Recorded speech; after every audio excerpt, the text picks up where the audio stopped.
Salam sehat Bapak Ibu Sobat Muda yang berbahagia. Hari ini kita berbincang-bincang kembali tentang dharma kehidupan kita. Hidup itu tidak seindah, segampang menulis sebuah konten atau buku. Kenapa? Karena kalau menulis konten, menulis buku bisa direncanakan. Plot-plotnya seperti apa. Tetapi kehidupan, meskipun kita sudah merencanakan, bisa saja rencana yang kita sudah gariskan akhirnya terbengkalai atau berubah karena faktor-faktor lain. Demikian pula dengan rencana kehidupan yang akan kita capai. Dalam perjalanannya, Bodhisattva mencapai kebudaan, juga menyempurnakan berbagai macam paramita-paramita. Tentu saja kita sebagai siswanya pun, patut belajar dan melaksanakan paramita-paramita tersebut. Berapa banyak paramita yang dijalankan oleh Bodhisattva? Banyak dan besar ya. Kalau dalam teori kita kenal ada dasa paramita, seperti dana paramita, sila paramita, nekama paramita, panya paramita, wirya paramita, kanti paramita, saca paramita, aditana paramita, metta paramita, dan upeka paramita. Tentunya kita sebagai umat Buddha melaksanakan ke-10 tadi secara perlahan-lahan, bukan tanpa tantangan, bukan tanpa rintangan, pasti banyak ya. Misal yang paling gampang, ketika dana paramita ingin kita jalankan, mulailah tekad, saya mau berdana. Apa yang bisa kita berikan? Yang paling gampang, awalilah dari hati kita. Mulailah tersenyum, memikirkan hal-hal baik.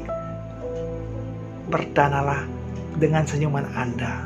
Sapalah orang di sekitar Anda. Mulailah dengan dana senyuman, lalu dana tenaga. Ketika Anda melihat, ketika kita melihat ada orang butuh pertolongan, segera bantu. Itu pertolongan pertama yang kita bisa berikan.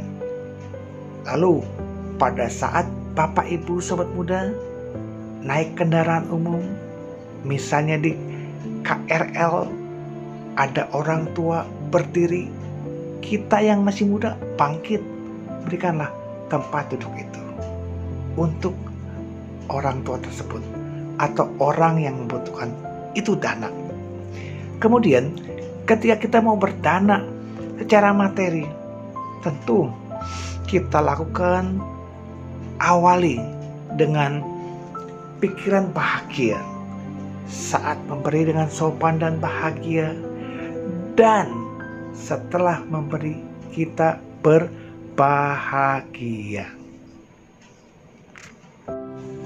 Tentu saja niat baik itu pasti ada tantangan, pasti ada rintangan.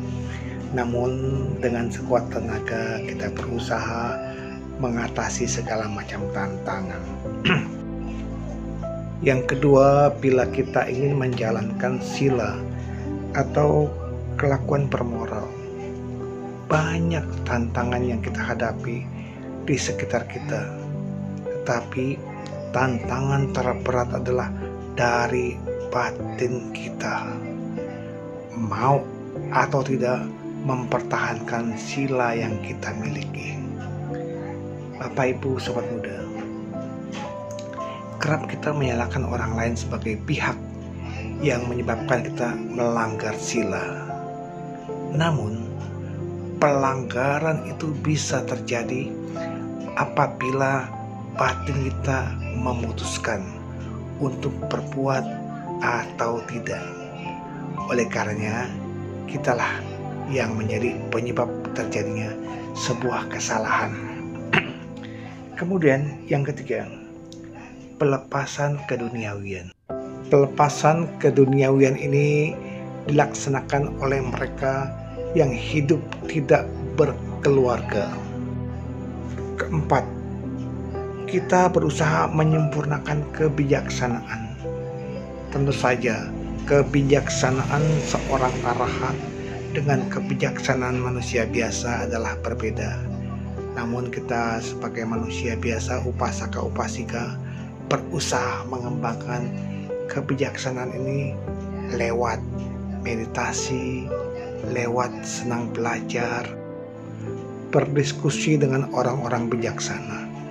Inilah satu cara yang bisa menemukan kebijaksanaan dalam batin kita. Lalu yang kelima, kita berusaha mengembangkan semangat dalam menjalankan kehidupan ini dengan benar.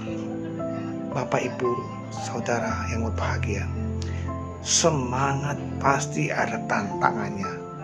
Apa itu? Rasa malas. Oleh karena itu, kita sebagai umat Buddha belajar kembangan-kembangan. Kenapa? Karena kita memanfaatkan hidup dan kehidupan sebagai manusia. Yang keenam, selain bijaksana, kita pun butuh kesabaran. Ya, jadi kesabaran ini pun bisa sebagai kesempurnaan atau paramita dari seorang bodhisattva. Latihlah kesabaran sedikit demi sedikit, perlahan-lahan. Ya, walau bagaimanapun tantangan hidup ini berat, tetapi kesabaran sangat dibutuhkan. Yang ketujuh, kita tumbuhkan kejujuran. Berani bersikap jujur meski berat, karena ini adalah sebuah tantangan. Dalam menyempurnakan paramita, kita butuh mengembangkan sebuah kemenangan dari adanya kejujuran. Keteguhan atau tekad yang kuat ini kerap jadi modal utama kita untuk menempuh sebuah tujuan. Gagal atau berhasilnya tujuan adalah tergantung kepada kekuatan tekad kita. Maka itu Bapak Ibu Sobat Buddha, bila kita memiliki tujuan benar, baik meskipun berat mencapainya, kalau kita punya tekad yang kuat, pasti bisa berhasil. Ayo raih, jangan takut gagal. Ketika tekad kita ada, pasti bisa menggapainya. Lalu yang kesembilan, cinta kasih kepada semua makhluk. Kita tebarkan cinta kasih, cinta kasih, cinta kasih. Bukan setiap hari, tetapi setiap saat, di mana momen, kapanpun momen itu, tebarkan. Semoga semua makhluk hidup berbahagia. Semoga semua makhluk hidup berbahagia. Hidup kita tanpa beban. Harapkan orang lain berbahagia, berbahagia, berbahagia. Kenapa? Karena kita berharap semua makhluk berbahagia, maka aura cinta kasih kita pun akan menjadi ketenangan buat mereka. Kehadiran kita akan terasa bermanfaat buat semua makhluk. Minimal ketika kita hadir, batin mereka ikut tenang. Yang ke-10, kedamaian batin atau keseimbangan batin.